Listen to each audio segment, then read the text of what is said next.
Okay, thank you so much for joining us. Welcome to Corban University's World Outreach Week.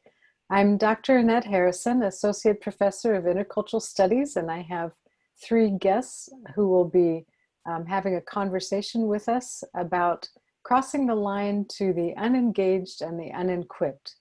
So I hope that you had the opportunity to hear from other speakers this week as well. Dr. Daryl Bach challenged us to have difficult conversations last night and to engage intelligently with our culture and with humility and with a genuine interest in the other. This panel, as well as our chapel speakers tomorrow morning at 10 a.m., will be helping us to further engage.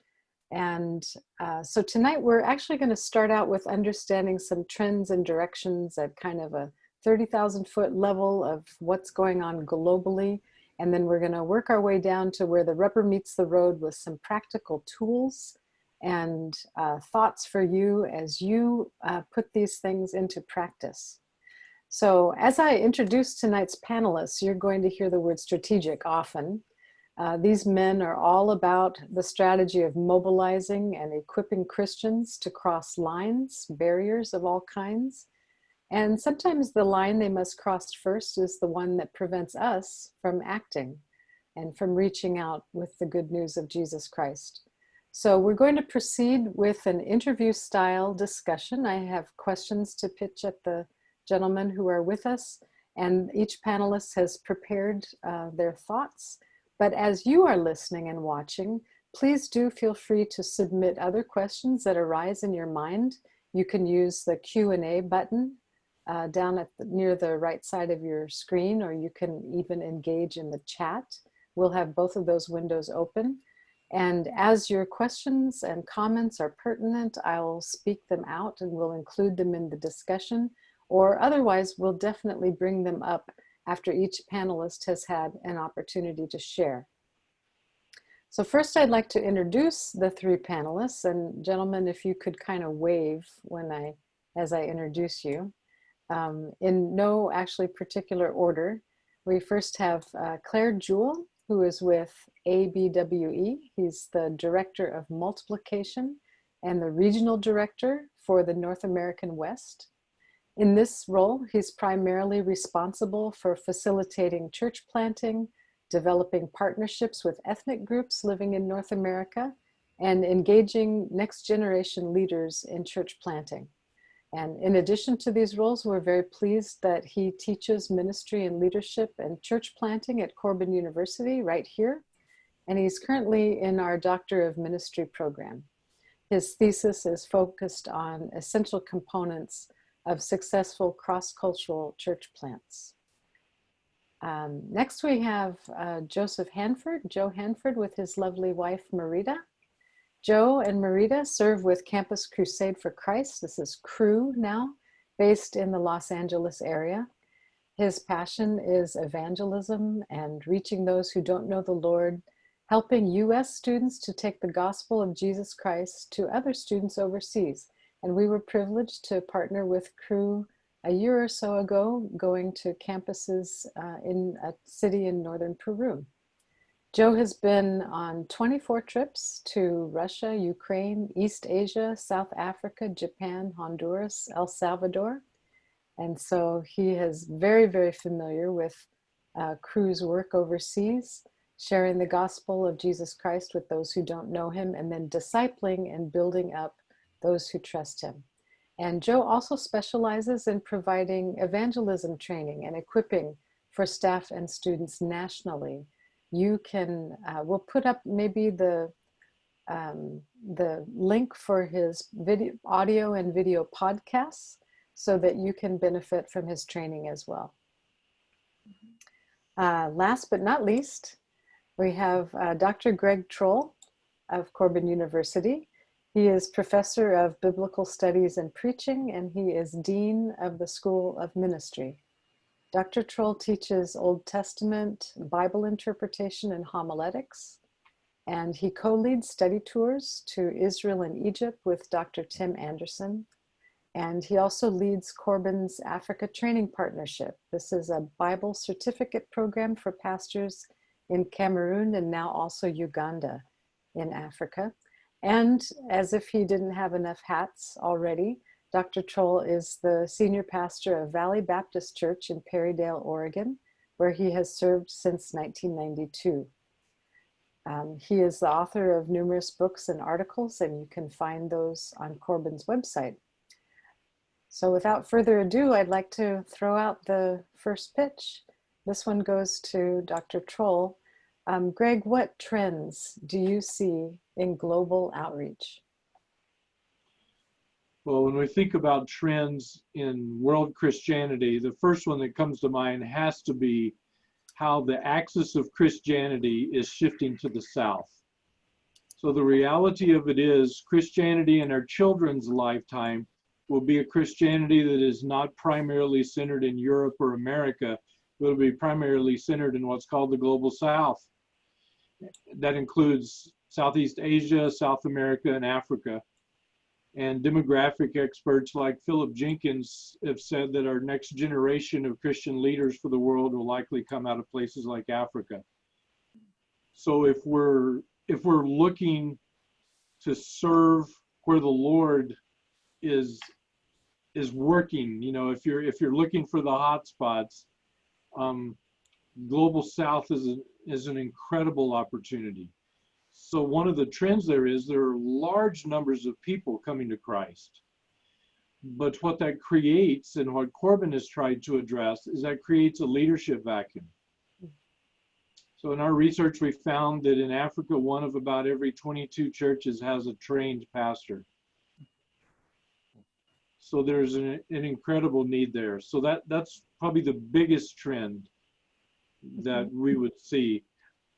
Another aspect that I see a lot of mission agencies taking advantage of and that's national partnerships.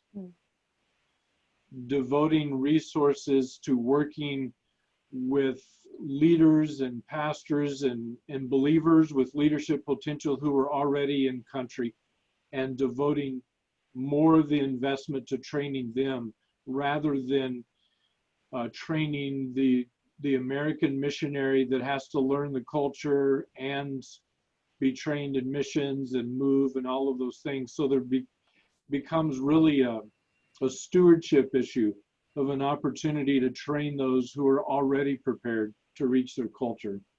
So those would be the two biggest that I see. But there's one that's even more current than those, and that would be COVID-19 has forced agencies into some new trends and trying to figure out some effective ways to reach people when we're all stuck in our basements. And so I know, Joe, that's something that Crew has worked with. Yes, lots of missions agencies right now are having to figure out how to do ministry virtually and digitally. I can read it, but I can't say it. And so last summer, like many of you, we had to cancel all of our summer teams. However, we retained some of those teams and formed we turned them into virtual teams, and they did ministry all over the world. There was a team that specialized in North Africa, a team that specialized in the Persian Gulf area, Russia, just different teams.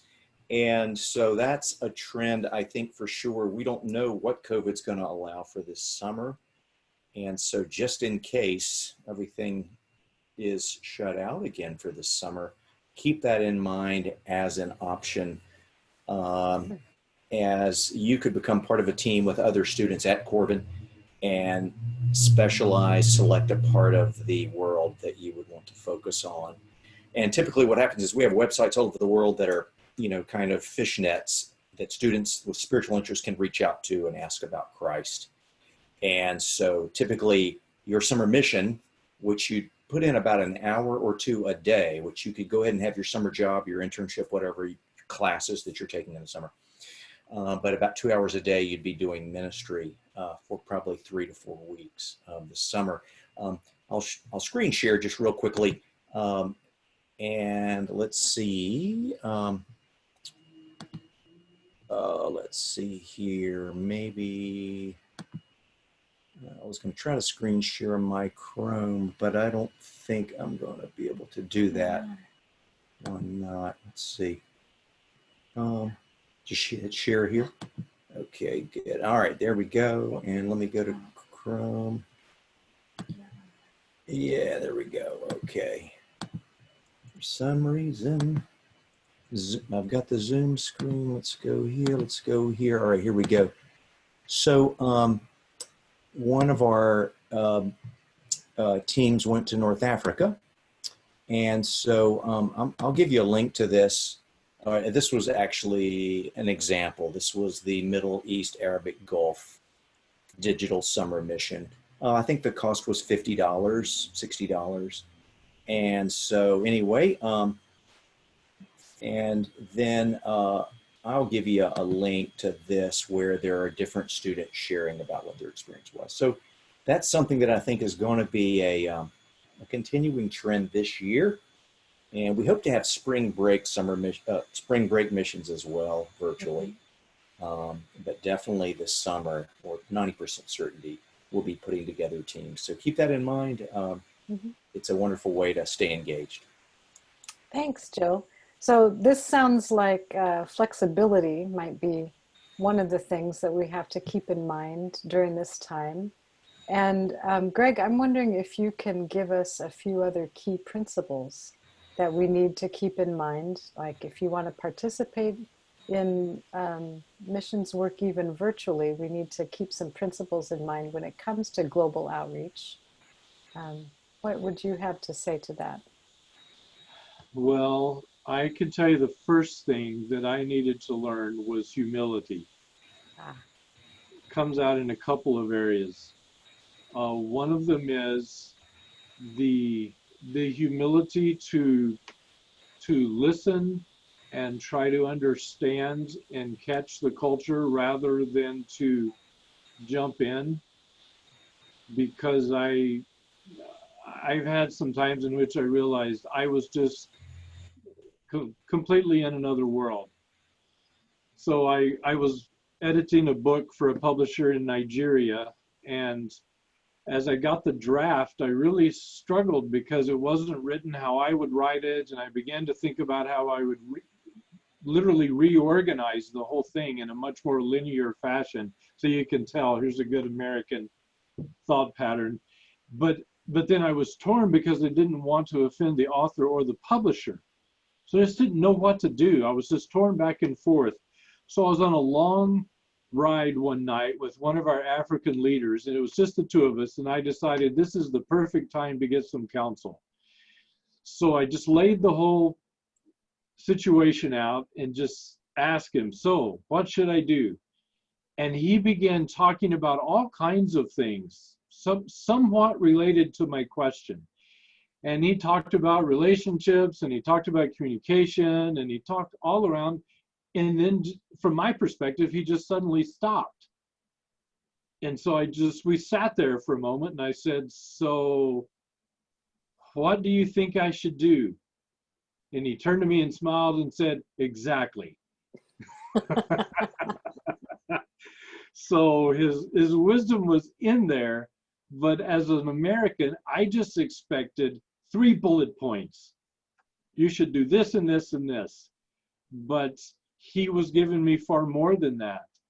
And so I've needed to learn to sit back and listen and actually learn more than I would have, than just getting, you know, the bullet points that we're so accustomed to. And we've kind of trained ourselves.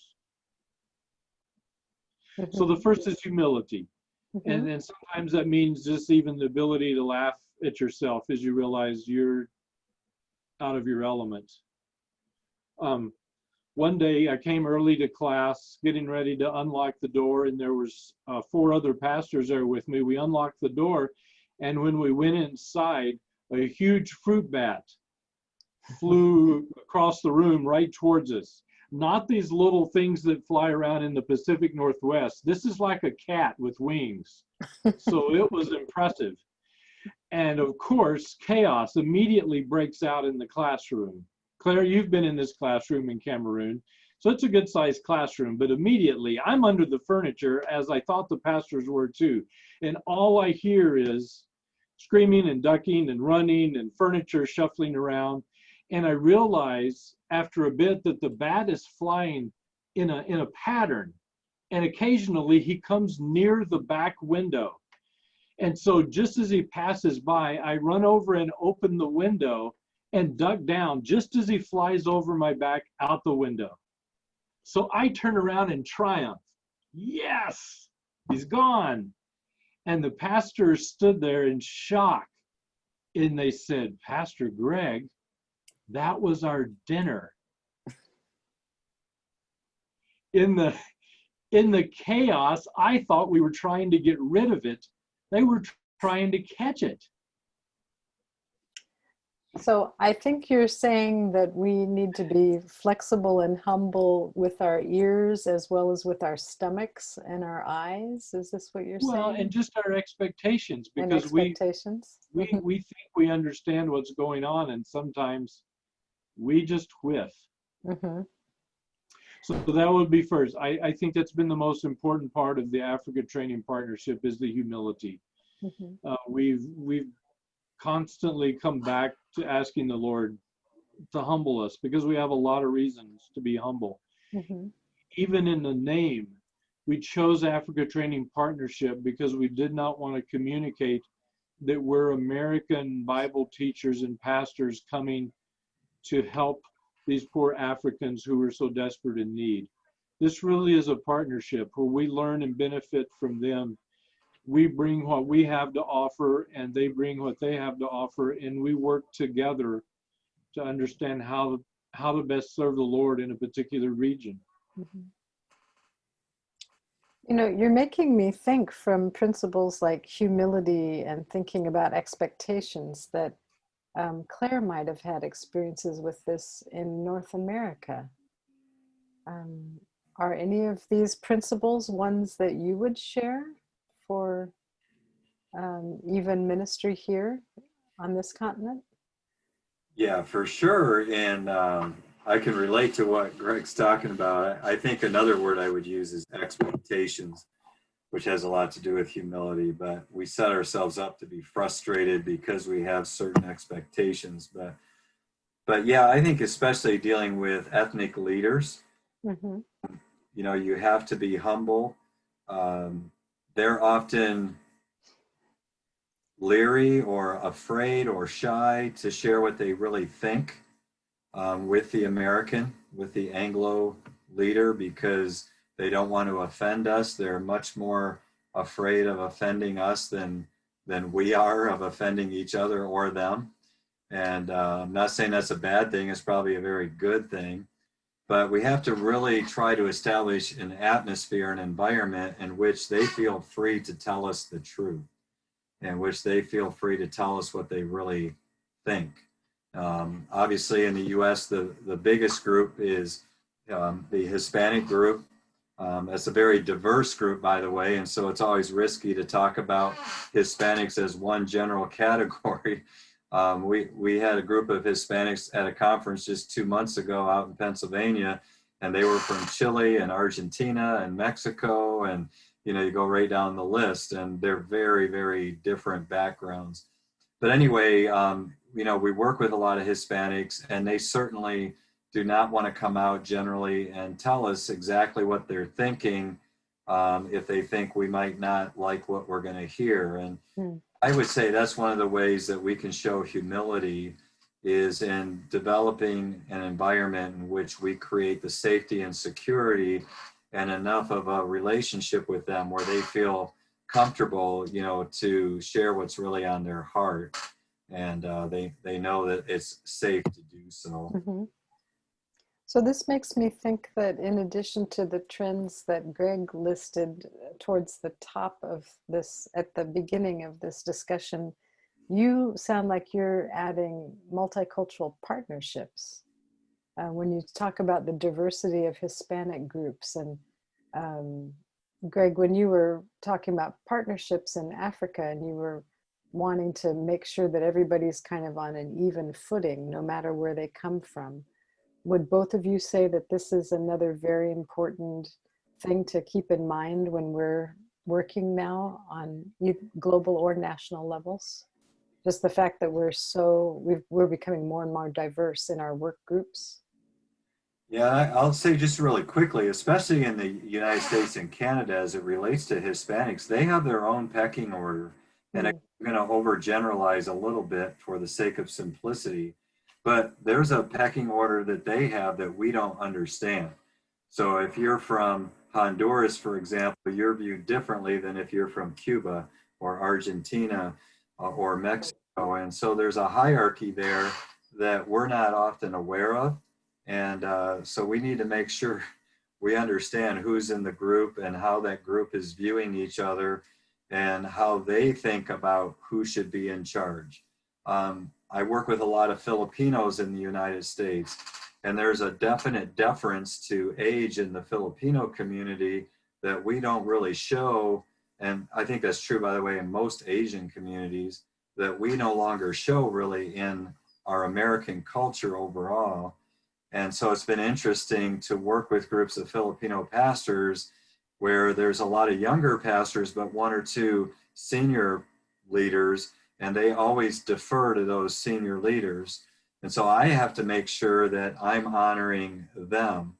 So there's diversity within each group, you know, Asians, Hispanics, and then even within a specific ethnic group, there's a diversity of perspective of how they interact with each other compared to how we interact with each other. And I'll just close with this on this point, that now what we're starting to see is what we've wanted to help spark for a while now, is we're starting to see certain ethnic groups cross over and actually reach out and plant churches to reach other ethnic groups. Later this month, I'll be in Arkansas with a Filipino pastor from San Diego whose church is helping a Hispanic guy from Mexico plant a Spanish-speaking church just outside of Little Rock, Arkansas. So I mean, kind of stuff that's happening in the United States. That's awesome. So lots of global partnerships going on. I'd add a little bit. Oh, I'm sorry. Yeah, I'd add go a little ahead. bit when we talk about the diversity within a culture, because like in Cameroon, for instance, more than 250 tribes. So, and with Cameroon also, you're talking about a divide between Anglophone, Francophone. So you can't really say this is what Cameroonians are like any more than you can say this is what Americans are like, because that is such a wide net. And when it comes to connecting with some of these cultures, along with Clare, I agree, you begin to see natural leaders, and in Africa, it is also often a component of age as well. And so I've learned when certain of my students stand up to say something, then I be quiet too, because you know who owns the room. But you also are able to come alongside them and recognize they're incredible influencers in their country. And so if you treat them with the respect they deserve and they are your allies, it's very powerful. Those are great words. And this sounds like it could be a relational minefield. Do you have any words of advice about traps to avoid while we're getting involved in global outreach? So Greg and Clare, I guess, if you could speak to that. Well, I think go slow for one, you know, and ask a lot of questions, be a learner. Greg mentioned the shift to national partnerships, and ABWE has been a pioneer in that. We have a group now called, it used to be called GAP, which was Global Access Partners, but now it's called Live Global, and we help establish those partnerships between an American pastor and a national pastor.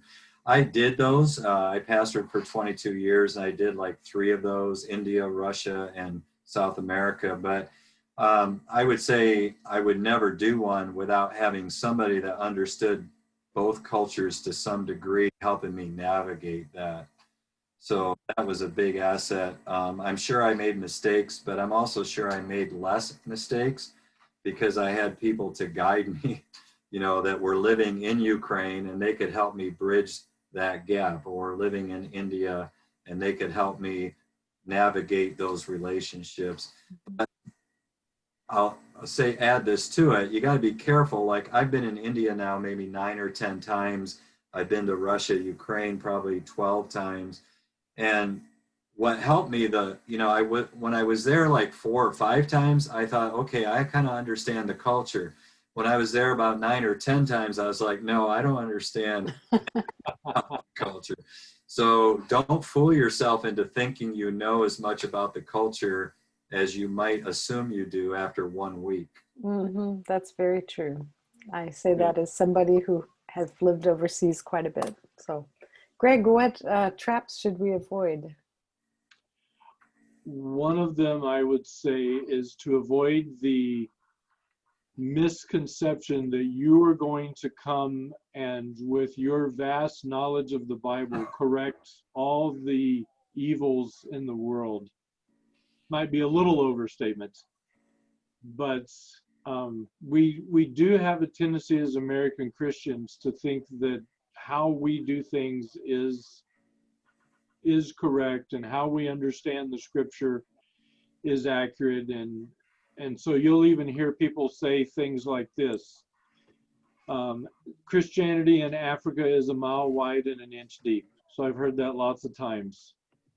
What I would argue is the Christianity in Africa is deep in different areas than we are. So we've taken students there for quite a few years now. There are things that our students will see and experience that they would never see here in America. And the transformation that comes from seeing the sacrifice, from seeing the passion in these leaders, I couldn't find it anywhere else. It is truly amazing. I journal all of my travels and my teaching in Africa, and my journal is full of questions that I never thought about until they were asked by an African pastor. And I had to stand and say, honestly, I have never thought of that. That's amazing. And so it's driven me back to the Word. That's wonderful. I would add one other trap. Sometimes even within a culture, we make assumptions about somebody's perspective for leadership. So I'll be careful here, because I'm going to talk about our current group of pastors that we have in Uganda right now. When we were preparing to start, one of our regions is very, very remote. So we are talking about an area that not only doesn't have internet, they don't have electricity. And so I began to be concerned that our pastors from those villages would really struggle in class. And so as I came on for our first sessions, that's what I was expecting to see. Honestly, I was amazed. Not only did they do well in class, but I have never seen students who were as creative as they were. I think maybe electricity has sucked all of our creativity out. Maybe it's the video games. This is possible. But they talked to me about creating music, original music and dance each week for their services. Wow. And just to put them on the spot, one day at lunch, I said, I'm going to give you a passage of scripture, and then I want you to work on it. And so I pulled a passage of scripture from the book of Philippians and shared it with them. And this just enjoyed my hour and a half of lunch, listening to them talk about the principles in the passage, and then see how they might reshape the wording into music, and then how that might affect physical movement. I was amazed by that. And so honestly, I was honored to be a part of that. I had completely misunderstood the kind of qualities in leadership that these pastors had. It's amazing. Just to throw in there, I was looking at the chat, and we had somebody that's on from Sri Lanka. He pointed out another thing that goes along with your question, that we need to approach this ready and understanding that we can receive from these partnerships. We're not just giving, we're also receiving. And I thought that was a good word. Thank you.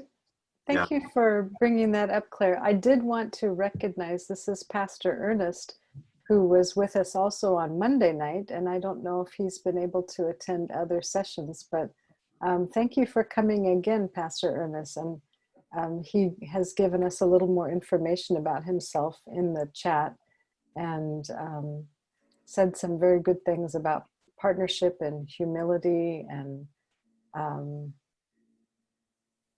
how effective partnerships can be developed. Yeah, that's really wonderful. Let me go on. I think I have one more question for Greg that you may have kind of answered this question, but I'm wondering what you think is the most important quality for effective global outreach.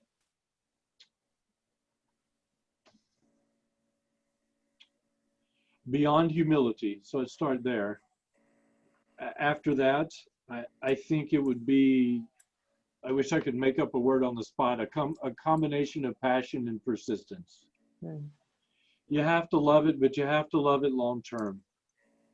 So Annette, you know, as we've talked in School of Ministry, when we think about even places where we take students, it's my heart that we go to places year after year, time after time, and put down roots so that we make a real difference. I wasn't in Cameroon, probably my third year there, and I was asked more than once that year, Greg, are you going to come back, or are you going to quit? Because what happened was many ministries came. It was a tough first year. They didn't come back. Now, unfortunately, we were there 6 years, and then Civil War has put a pause on that. But as soon as the bullets stop flying, we would be back, because it's become really a second home for us. And if you give up because it's difficult, then, you know, COVID would shut down more than 20% of the churches. That's very true. You realize it's such an incredible value. It's worth investing our lives, and it's worth taking the risk to do it.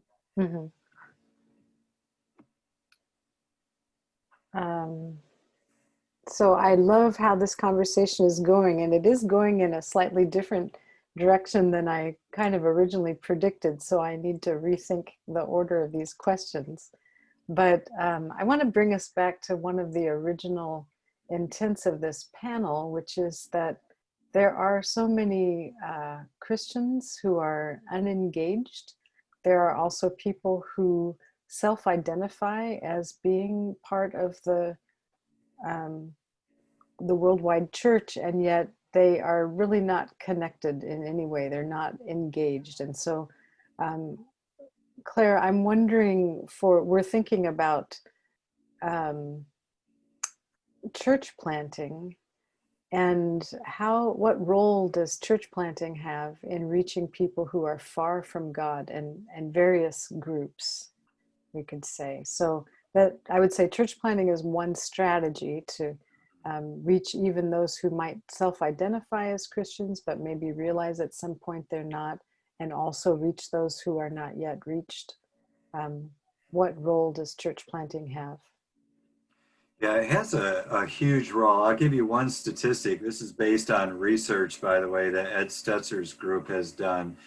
And in an established church in the United States today that's 10 years old or older, so that's what they were looking at, it takes 70 adults to reach one adult for Christ in a year. So if you have a church of 70, on average, you're going to reach one adult for Christ in a year. If you had a church of 140, you'd reach 2 adults. 140 adults would reach 2 adults in a year. So that's the average statistic. Now that's counting mainline Protestant groups that don't really emphasize evangelism, but that's still a pretty staggering number. In new church plants that are 5 years or newer, it takes 3 adults to reach 1 adult for Christ. So go from 70 to 1 to 3 to 1. That tells you a little something about the focus of those churches. So what's happening is established churches are doing this. As they establish their outreach oriented, bringing people in, and then the arrows stay inward focused. All the programs that have to be run, and none of these are bad. They're all good things. I just sometimes question whether they're the best, most important things. And so when I pastored for 22 years, my biggest struggle was keeping the arrows pointing back out. A church plant enters into a community, hopefully, with a mindset of reaching people with the gospel, or they're not going to survive. Now, one of the problems with that can happen, the premier model, if I could call it that, over the past 15, 20 years has been launch large. So you might have 50 to 100 people that are helping to start this church. Those churches reach a lot less people percentage-wise with the gospel than those that start with grassroots efforts, having Bible studies in homes or micro churches that eventually grow into a larger church down the road. And the difference is in the neighborhood of 25 to 30% more. So if you end up being a church of 100, just to keep the math simple, if you do a grassroots effort, probably half of those, 50 of those people are going to have been saved through that church plant. If you start with a launch large and you get up, well, you're already starting with 50 to 100. Let's say you get to 200, probably 25% of those people or less came to Christ through your church plant. Model even impacts the degree of evangelism that takes place. Now, again, I'm generalizing. That's not always true. There are exceptions to that, but by and large, that's true. And so what we're trying to focus on is helping church planters plant churches that don't steal sheep. They don't rearrange, the deck, the Christian deck. They actually decrease lostness in a community. So we start winning people who are not believers. A lot of these launch large churches actually end up reclaiming de-churched people, if that makes sense. So you get who left church because it wasn't relevant, or whatever the reason was. They didn't like the music, they lost interest, and a new church plant comes in and they suck in some of those people, which is a good thing. But oftentimes they're able to sustain themselves and become inward focused without ever having really made a dent in the lostness of those communities that originally started the church to reach. Yeah, you remind me of that tension. I don't know if you've run across these terms, the centrifugal and centripetal directions of the church, of course, inward and outward. You're referring to the arrows. Yeah. And so now I actually have a question for Joe, because when we're thinking about keeping the arrows outward focused, that means that we're probably going to need to connect with people outside of our comfort zone. And I know that Crew has a lot of media resources, and especially I'm thinking about the Jesus film, because it's very well known and it's available in so many languages. I think you said about 1,200 different languages. And I'm kind of wondering how that could work. How could people access the Jesus film and perhaps even use it in this outward facing direction? This is a really great app. Of course, the Jesus film has been around since '79, but it's been remastered. And the music's been updated, but the app is so useful. Jesus Film itself is in about 1,800 languages now. It's been dubbed into about 1,800. That's not subtitles, it's actually dubbed into those languages. So I'll give you an example of how the app works. I'll screen share and then come back. This is a little bit of a picture of the app. So notice here, I've selected the film Jesus, and here's the language area, English. So let's pretend that, and this is an actual story. A guy I had a flood here 5 years ago in our kitchen. And so a guy came to work on the kitchen, and he's from Tonga and South Pacific. And so his name is Okalani. And I said, Okalani, we were talking, and hey, Okalani, you know what language? What's the native? Well, Tongan. Oh, you know what? I'm doing a Columbo here. I think I've got a movie in your language. And he said, no, no, you don't have a movie in my language. I think I do. I think I do. There's not hardly any movies in Tongan. No, let me look. So I opened up the app and scrolled down and clicked and scrolled down, and there were 2 Tongan languages. And I said, hey, is this your language? And he said, yeah, that is my language. So, well, hey, I'd be happy to send you this motion picture. Just type in your email address, and when you get home tonight, it'll be there for you. Or he can type in his phone number, and he'll text it, a link to the full-length motion pictures. Basically, the Jesus film, as most of you know, is the book of Luke in motion picture form. And so he came back 2 weeks later and said, and I asked him, to work on my kitchen. I asked him, I said, hey, did you get to watch the movie? He started beaming because he'd forgotten. I don't think he was going to mention. Yes, we've watched it a number of times because I want my kids to know Tongan. They're growing up here. I want them to know Tongan. And I sent it back home to their granddad, and he's showing it to all kinds of family members in Tonga. And so your typical Uber driver, whether he's from Peru or Pakistan or Sri Lanka, Ernest, or wherever, you can call up their language, and during your Uber drive, you can say, hey, I think I've got a movie in your language. So the last few I sent out to our Uber drivers that we were traveling with were Urdu, I believe. So it's just a great Pashti. I can't remember where Pashti. I think that's Afghanistan. We had an Afghan Uber driver. So thank you. So it's a wonderful way to share, and then they're able to respond back, and you can follow up because you have their email address. You follow up. Hey, did you watch the movie? How did you like it? So, and when you do missions trips or missions teams, or if you're just a long-term missionary, obviously long-term missionaries know about the Jesus film. Many of them use it. So it's helpful in most cultures, not all, but it is helpful because again, this is a movie that's been dubbed.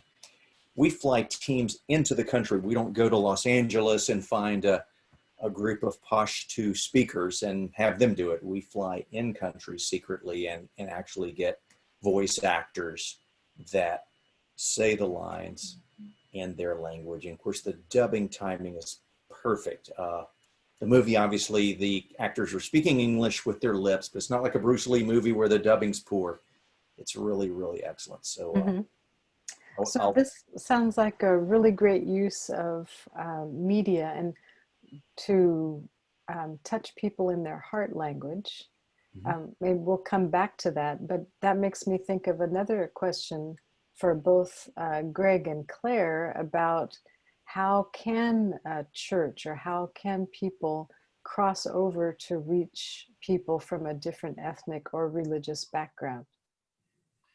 Yeah, we kind of, at ABWE, every ethne, so every ethne is our North America division, and we established it, our mission is to reach every ethne, to partner with churches to reach every ethne in North America, because there's basically 500 ethnes or people groups in the United States today. So it's amazing. We're the most diverse country on the planet, and we have a great opportunity to reach these different people groups. So we teach what we call, and I'll give you a simplified short version of it, but we call it heart, mind, soul. And it's an approach that I'll clarify in a moment, but we have a seminar that we teach churches on how to reach out to Muslims that has been used all over the world in connecting, building redemptive relationships with Muslims. And by the way, they're actually one of the easier people to witness to, because they believe a lot of things that we believe. They believe in creation. They believe in, Abraham. They believe in one God. So there's a lot of door opener things we can focus on before we get to Jesus, which is sometimes a door closer. But we have one to reach out to the LGBTQ community, to reach out to immigrant groups. And basically the outline of it is heart, what is our attitude toward them? And so we try to identify what's our attitude toward Muslims. Well, for a lot of people, if they're honest, especially my generation, it's not a good attitude. Well, then what's their attitude toward us? And the point is, if we don't have God's attitude toward them, we're never going to go through the effort to cross over and reach out to them. The mind section deals with what do they believe and how is that the same and different than what we believe. Mm-hmm. That's very helpful with Muslims for two reasons. One, if you know something, about their practices, the things that they do to practice their religion, and you can talk somewhat intelligently about that, that's very honoring to them. It helps to build that relationship. It also helps you to know what things to talk about early on in the relationship and what things to put off till later. So you're probably not going to want to talk about Jesus being the Son of God, dying crucified on a cross in the first conversation with a Muslim, but you can talk about a lot of other things. So that's the mind area. And then the soul is, how do you connect in a redemptive relationship with a Muslim, for example? And I'll just continue that illustration. And honestly, with Muslims, like, for example, one of the best ways is just hospitality. We have a ABWE lady that lived in Tampa before she went to Egypt. And she was having Bible studies with women at a mosque in Tampa, believe it or not, for 10 years. And she met a student there who was there for a year in the United States in a university in Florida. And when it was time for him to go home, he kind of off the cuff said to her, he said, "Yeah, I have an extra suitcase I didn't expect I would have to take home." And she said, "What do you mean?" He said, "Well, I came over to America with a suitcase full of gifts because it's our tradition to give a gift to anyone who hosts us in their home. And I was never in a single American home the entire year I was here." So that almost makes me start crying at the moment. It's heartbreaking to think. It's tragic. So we had the opportunity to open our homes, especially those that may be listening that are near a university. Our universities are highly multinational. I know Crew's very involved in that, and maybe Joe can share some things about that. But anyway, I think that those would be some things to think about. Heart attitude, understanding enough that you can stay away from door closers about what they believe, their mind, how they think the same, different than we do. And then how can I build a relationship? And usually it's just simple hospitality. And if you don't mind, I'll share one other thing I do. When I travel all the time, I would see these women in hijabs. When I get off the plane, oftentimes they're going to help people in a wheelchair. And I was always at first leery about talking to a Muslim woman as an American man, And I just thought, I've heard enough to know that they probably would appreciate it. So I just started saying hi and, saying, "How are you?" And they smile the biggest smiles because a lot of Americans will not talk to them. And so I just want to encourage you in that way. Thank you. Those are great things. So you were sharing on kind of ideas about how people can reach people from a different ethnic or religious background. And it sounds like you're looking for bridges, ways that you can find commonalities and practicing hospitality. So I want to come back to those in a little bit because I have a question for Joe, but I want to ask Greg, what would you say? What's a good way to reach people from a different ethnic or religious background? Well, I guess I'll answer it at two different levels. Individually, I would agree with Claire. The first step seems almost blatantly obvious. You have to reach out and talk to somebody. So, we can have all of these conversations, but until you take the chance to speak to someone, to offer to sit down and have a meal with them, no bridge is ever built. If you have to put the first brick down somewhere. And I think that may be for some people the hardest part, that very first step. So on a church basis, one of the things that we've done at Valley Baptist is I grew up with churches who supported 100 missionaries for $20 a month. And honestly, I didn't know any of them. So we put letters up on the board, and every once in a while somebody would come through, but I didn't know who they were, just because we were shotgunning the kingdom. But when we had a chance to rethink and restart our missions program at Valley Baptist, we decided instead to focus on a region.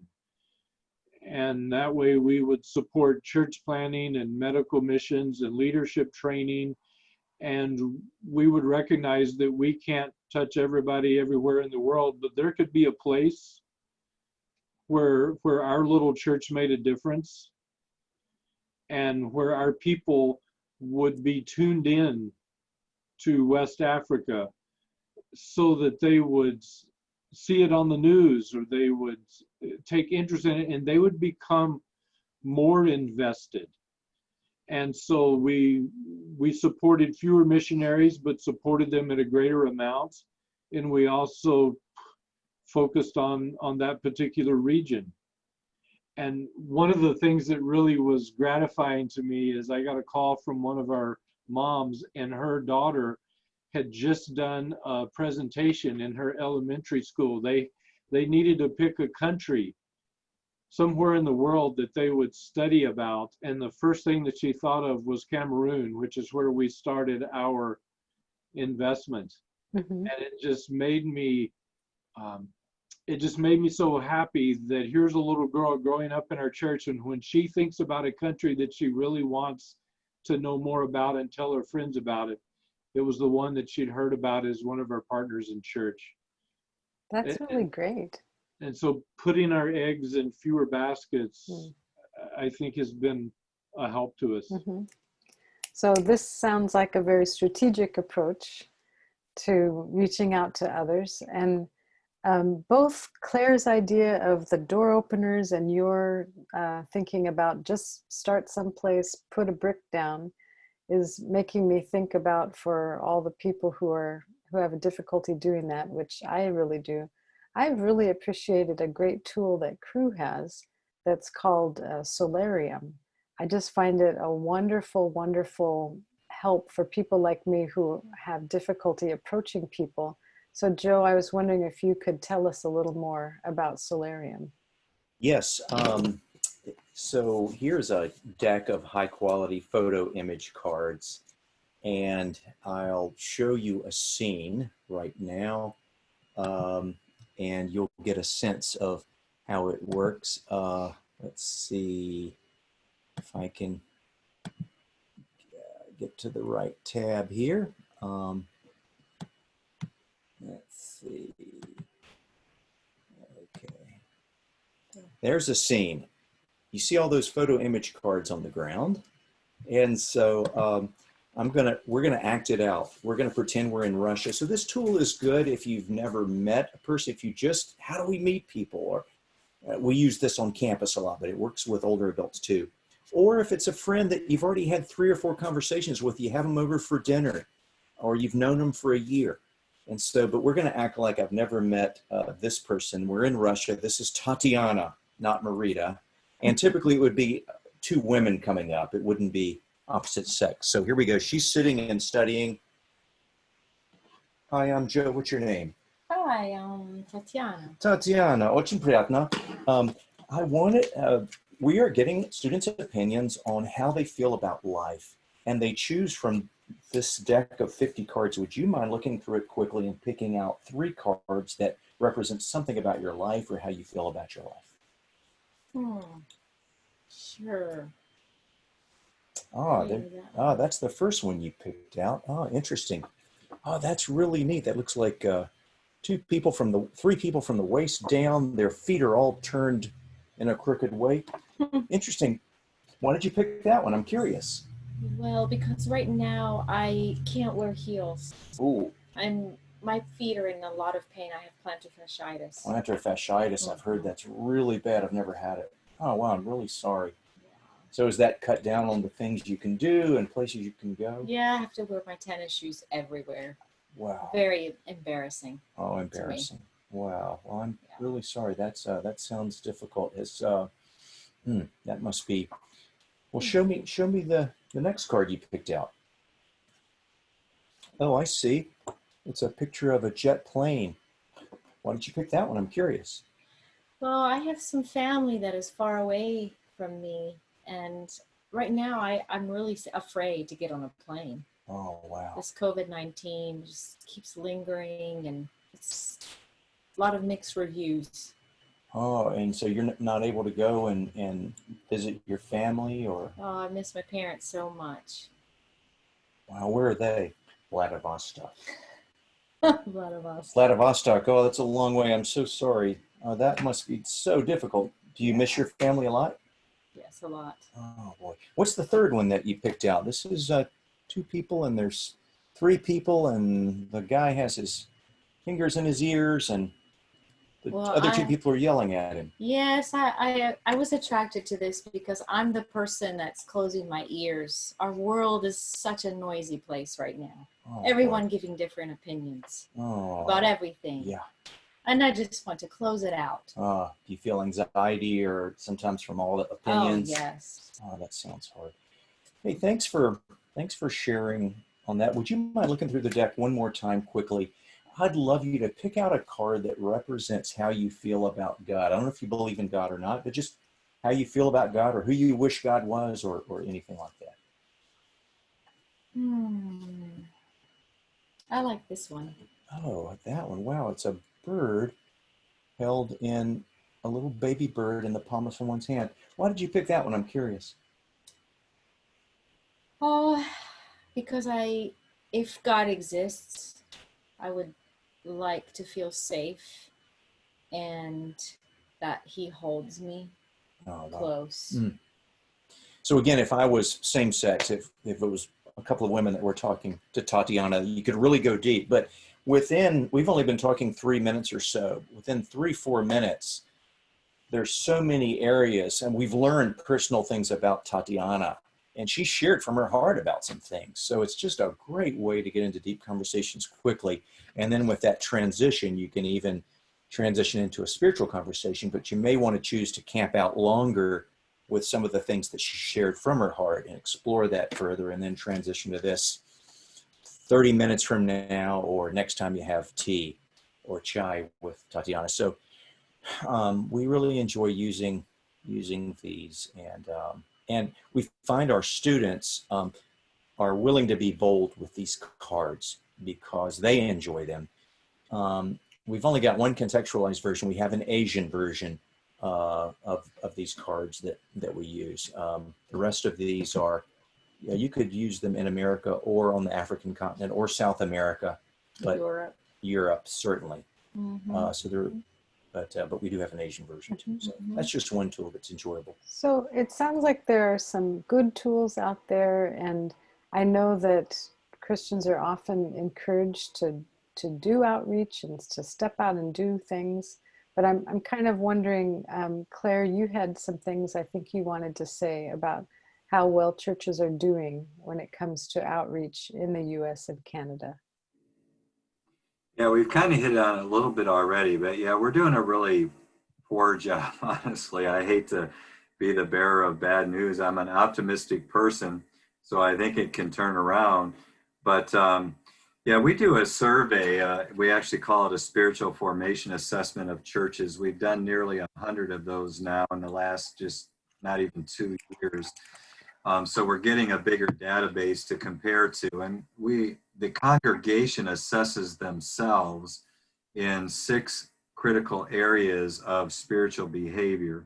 So one is doctrine, another one is using their spiritual gifts, another one would be service, how much do they serve, their involvement in community is another one. But the 6th one, the one that always scores the least, the 5th and 6th always score the least. And the 6th one is outreach activity.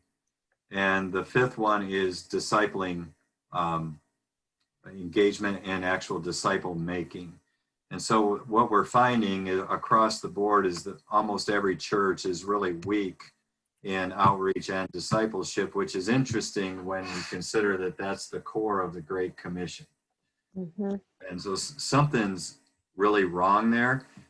In my opinion, and I don't have research to bear this out on this point, but I think we've committed so much to programs, so much time, energy, and resources to programs, that we've neglected building redemptive relationships, and we disciple through classes rather than through intentional discipling relationships.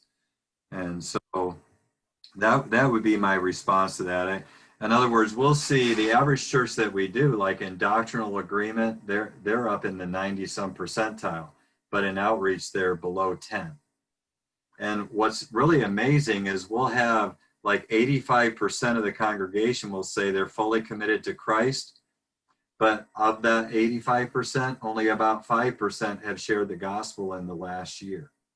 And so they don't even see the disconnect between their perspective of their commitment to Christ and their lack of, engagement with unchurched people. Mm-hmm.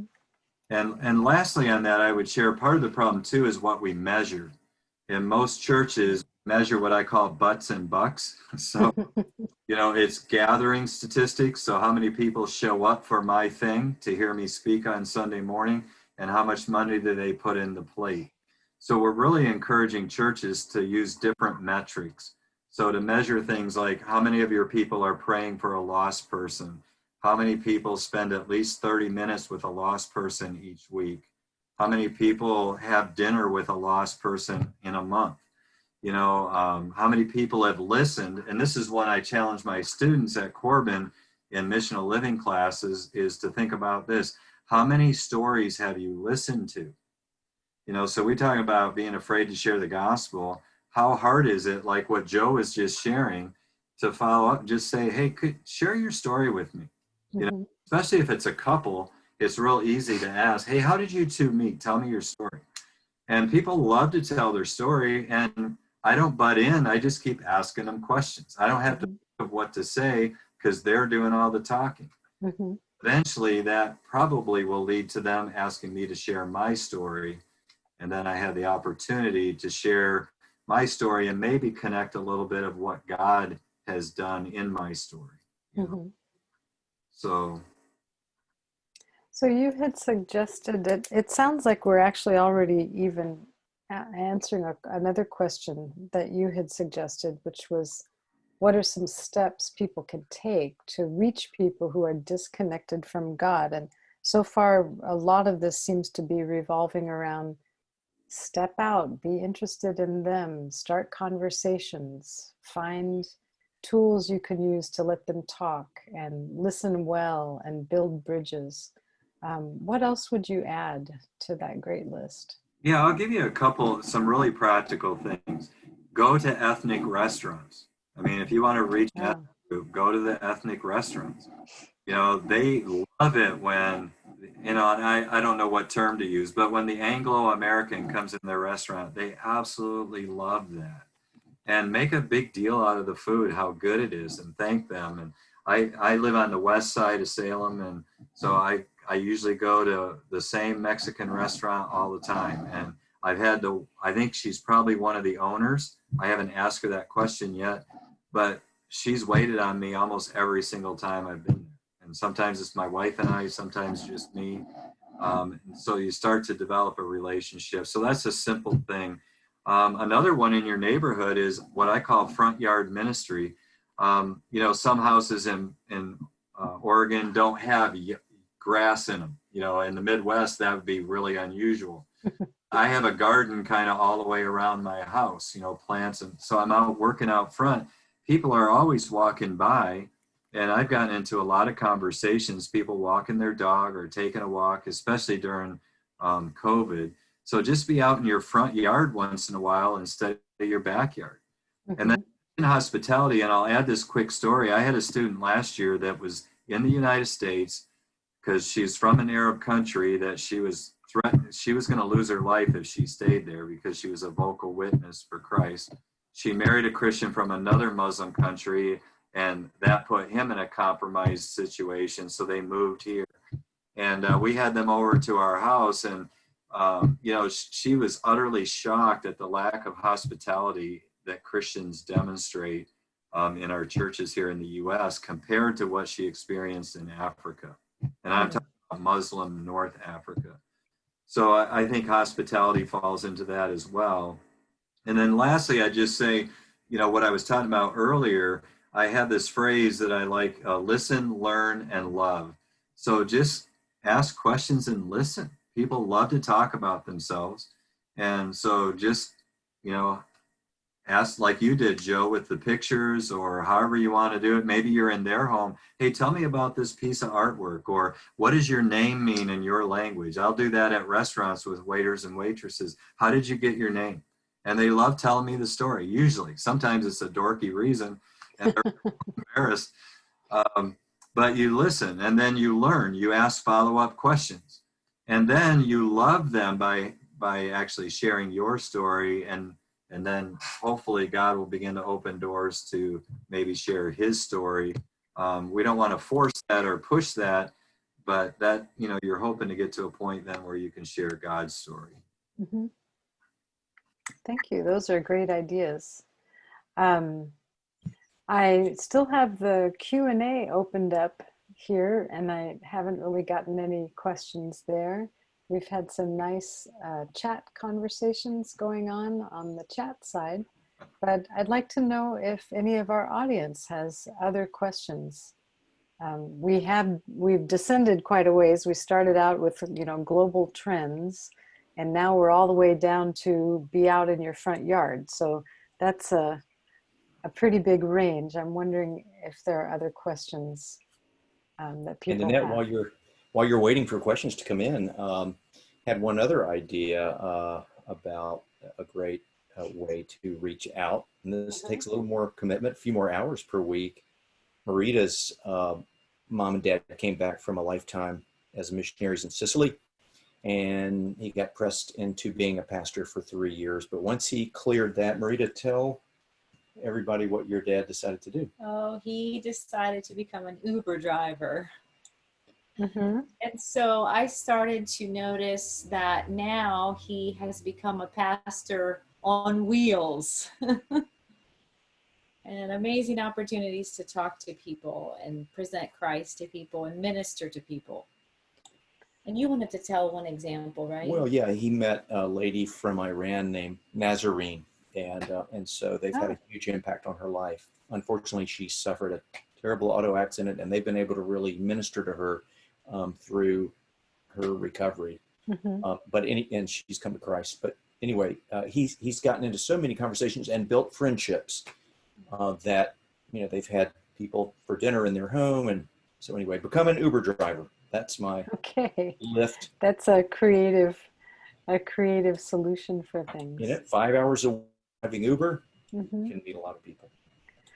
So maybe even to bring this back into thinking about we're trying to cross lines, and we started out our conversation thinking about the global forum and maybe crossing cultures. And where I was going just went right out of my head. Okay. Yeah, we talk about crossing cultures without crossing borders, There you go. Yeah. That's one of our slogans with every ethne, that you can cross cultures without crossing borders right here in the US and Canada. And I believe in global missions as well. Mm-hmm. I've been involved in a lot of cross culture overseas, but we have some great opportunities to do that here. And I find, John chapter 4 is a great model of what Jesus does there, crossing over cultural barriers to talk to the woman. And then she crosses over cultural barriers to talk to the very people that she didn't want to really have conversations with. And a whole movement to Christ happens as a result. Mm-hmm. That's really great. So I do have some good questions that are coming up here and good comments. I think the one that dovetails well with this particular discussion, and then I'll move on to the couple of other questions, but this is from Shelby Marshall, who actually is an alum of Corban. She talks about being nervous because she's aware of the great differences between people from different cultures, and she's kind of nervous about she doesn't know what to expect, and she doesn't know what they eat. She would love to practice hospitality and have people in for meals, but she's just a little bit stumped by the possibility of differing expectations. Do you have any words of wisdom for her? Greg or Claire or Joe? Well, I'll share one quick thing that we actually teach in the Muslim seminar is that you don't want to hide your Christianity. A lot of people overseas have a perspective of Christianity that's very perverted because they see us through the culture that's presented in media. So we're a quote Christian country, and there's all this violence and sexuality. So, Christians are not really living a good life. And then they get here, and if they don't have the opportunity to get in our homes and see that we have a Bible out on the table, or that we pray before a meal, or whatever the case might be, those are important things. Muslims really want to see, for example, that spirituality is a part of our lives, is integrated into what we do, not just Christians in name. So that would be one thing. Don't be bashful about saying, hey, our tradition is to pray before we eat a meal, for example. And quickly add, just do a little brush up work to make sure that you know what their food issues are, if any. So there's some questions you might want to ask depending on the culture that they're coming from. Very nice. And thank you. I see that Joe answered a question. Do you mind if we say it out loud, Joe, also? Oh. Maybe just, you could just maybe not name the culture. Okay. Their culture, but. It looks like Crew has materials to reach people from many different religious backgrounds. Yeah. And Ernest has a question about what we would recommend on the issue of security and sensitivity of information with Muslims. I don't know that we're actually prepared to answer a question like that, but do you have some thoughts? Security for the Muslim person, I'm guessing. I'm not really sure from the way the question is worded. At Corban, like with students like Clare was mentioning, we've had them come under a different name. When we talk about them, they're from a different country. And I think something even as simple as being careful what you share in a Facebook post and other things like that, to recognize that there's not the same freedom in other places that we just assume. Yeah, that's a good way to answer that, I think. Here's another question about, it's an interesting one. Do you think cross-cultural relationship building and gospel sharing in the U.S. is more fruitful for U.S. Christians to be involved in rather than same culture co-workers and neighbors? Is the U.S. cursed now with closed ears? Yeah, that's a great question. Can you answer that, Claire? Yeah, I think we're seeing definitely a greater responsiveness amongst a number of the immigrant groups that are here. That's not unusual, and people are displaced.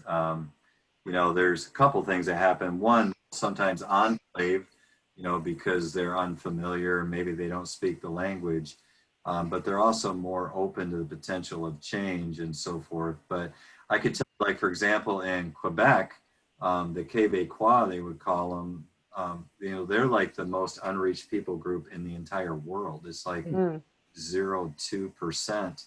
So our missionaries, church planters up in Quebec, they're reaching Muslims way better than they're reaching the Québécois, for example, the nationals there. So yeah, I think to some degree, there's a greater opening to reach some of the ethnic groups.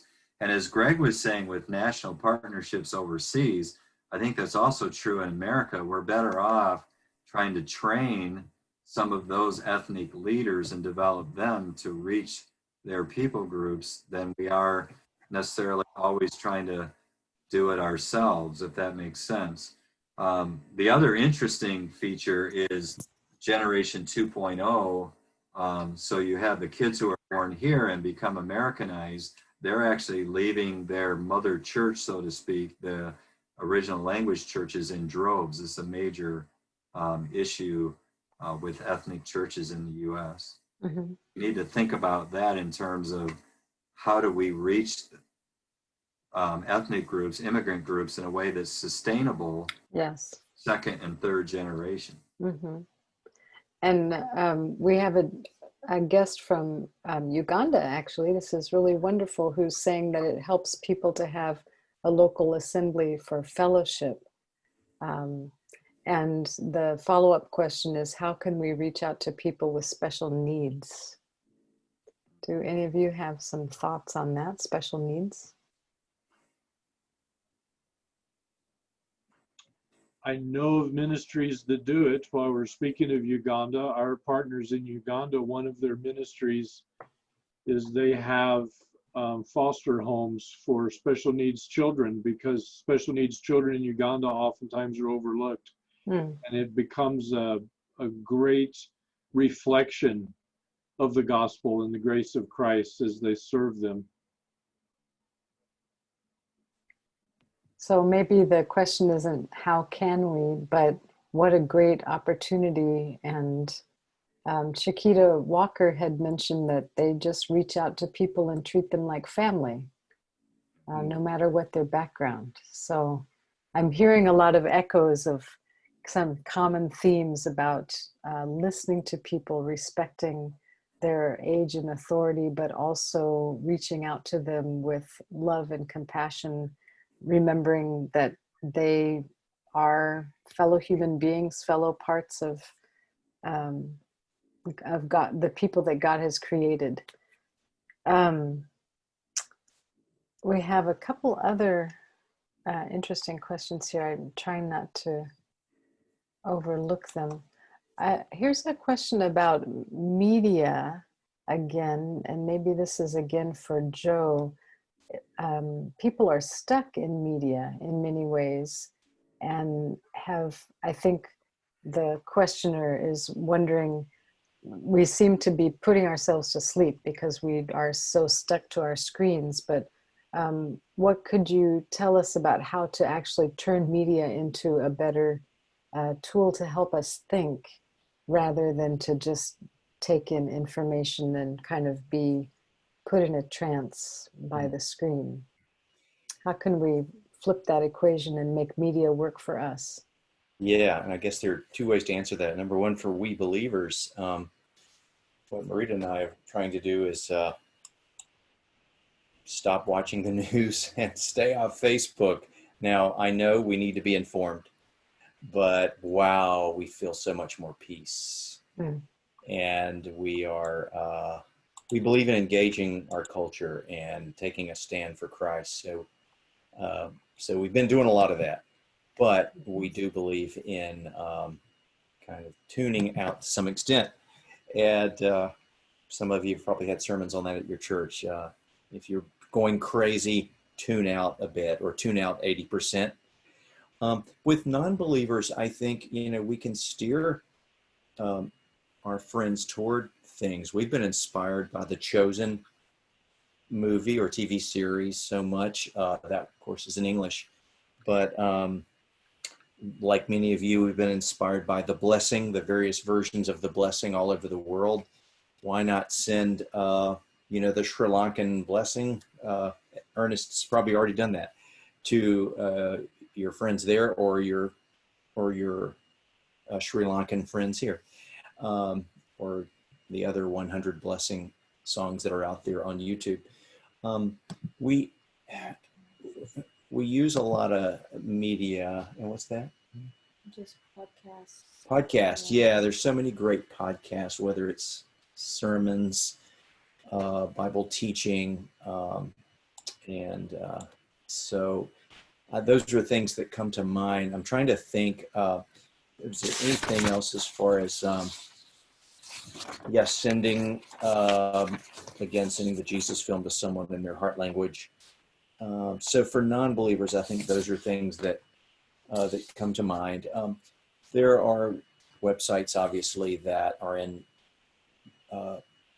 many languages that unpack, or that we have one called God Tools. I'll hit share screen here. You can just get a glance at it. It is, let's see. Yeah, it looks like it has a number of gospel presentations on it. So, and a number of these are in different languages. So if you're looking for ways to connect with non-believers, here's a gospel presentation, Knowing God Personally. That's kind of our main one. It's similar to the 4 spiritual laws. For honor shame cultures, this is a pretty good honor shame gospel presentation. One on the Holy Spirit. So these are things, power over fear, if it's a fear-based culture. These are short presentations. They're not lengthy, and they're not meant to be lengthy. They're meant to be conversation starters and or gospel presentations. Another tool I was thinking about would be everystudent.com. This would be for younger students, where non-Christians, where they can go and source around and search for topics. This one, for instance, would be from a very conservative perspective, don't worry, but kind of extolling the virtues of celibacy, of waiting. So I think for non-Christians, there probably lots of different ministries have tools like this that you can steer friends towards to take up some of their screen time. Or you could pick an article and just send them the link to that article. So those are just some thoughts coming to mind. Anything else? Okay. Yeah. So I guess the part of your answer seems to be to back away yourself from staring at screens too much, so that you can be a little more clear-minded, maybe receive direction from the Holy Spirit, and use some of these tools to use media to share the gospel and to provoke deep conversations, as opposed to just staring at the screen. Yes. I hope that was a good answer for the person who asked. Yeah, guard your heart, for from it flows a wellspring of life, is the scripture that is the most inspiring along those lines for me. And we've regained some of our peace. That's wonderful. I think I would like to, we're coming close to the end of our time, but Ernest has raised yet another very good question, and I think that it applies here in the US as well as in many parts of the world. He's saying that there's, in a multi-religious or multi-ethnic society like Sri Lanka, where there are 4 religions represented, what can you say to, what can you recommend for how people deal with ideas or trends such as all roads lead to the same God, or you can be a good person and follow whatever religion you're in? And Ernest, this is an echo of the Pacific Northwest. We get these kinds of things too. And I'm wondering, Greg and Clare, because you have your experience as pastors here in the US as well as working overseas, can you bring some of these cross-cultural principles to bear in a pluralistic society where, you know, everything's good, all roads lead to God? What would you say? Well, I'm going to beat Clare to the punch, because I'm going to give what I think is the obvious answer for me anyway. If understanding the cultural principles and how to speak and how to reach out and be hospitable to people, if that opens the door for me to share the scripture, even if someone believes it's one of 100 or believes in nothing at all, I still am convinced in the ability of the Spirit to work through the living Word of God to change people's lives, even if they don't believe it at the time. So I'm grateful for any opportunity there is Yeah, I think that takes me a different direction I was originally going to go, but I would say, yeah, relying on the Word of God. I'll give you two really fast stories, but the guy who started Hamas, the terrorist group, his son came to Christ through a Bible study in Jerusalem. We actually have the video of his testimony. But he came to Christ because he went to a Bible study and saw in the scripture where Jesus said to love your enemy. And he said, there's no one but God would tell somebody to love your enemy. And that convinced him that there was something to Jesus. And then I had a situation in Russia where I had a lady, we were told not to proselytize or our conference would be shut down. I was part of the co-mission, Joe. Did the International School Project 4 or 5 times over there in the 90s. And so anyway, we were kind of threatened in one city. It's the only time it happened that way. But she asked me if I could tell her how to become a Christian. And I said, well, I can't really do that, but how about you read the John chapter 3 and you come back and tell me. So to end a long story, she came back the next day and I asked her if she read it. She said, well, I read it and I liked it so much I read the entire Gospel of John. And I said, well, how about you tell me, how do you become a Christian? And I promise you, through the translator, this was the quote in English, that if I understand it right, I have to repent of my sins and trust Jesus as my Lord and Savior, and then I'm a Christian. I was blown away. And I just said, I think you got it. And she said, well, good, because I did that last night. And so that taught me that God didn't need me. He just needed his word to do a work in that person's heart. And so good word, Greg. I think that's true. If we get the opportunity to share the word of God, we have no idea what God's going to do with that word. It sounds like we have to be faithful. Yeah. Faithful and ready, which to me sounds quite a lot like a number of things in the New Testament. Be ready at all times to give a reason for the hope that you have. Well, and I would just add real fast, because I know time's short.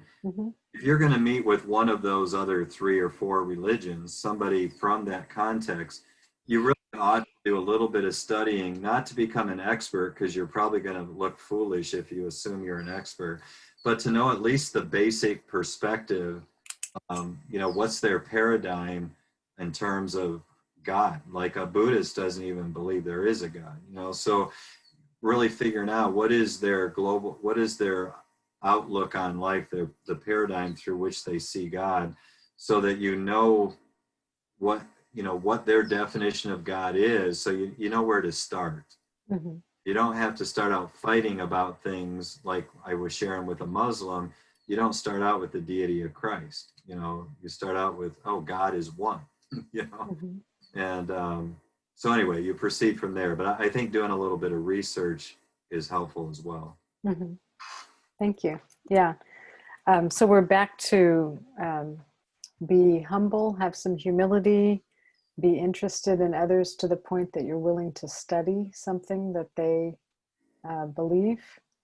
And that brings us, I think, kind of full circle in this very interesting conversation. And I want to thank you all for being part of it.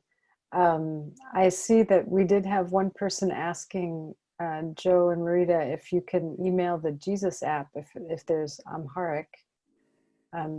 So Joe, can you quickly say how to get the Jesus Film app? Yeah, I'll put a link right now in the chat notes, but if you just on your phone in the App Store type in Jesus Film, it'll come up. Yeah. But I will grab that link right now and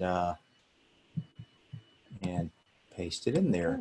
And then I'll put some other notes in a minute too. Okay. I guess when you close the call out, they can't see any of the notes, can they? I should have put things in earlier.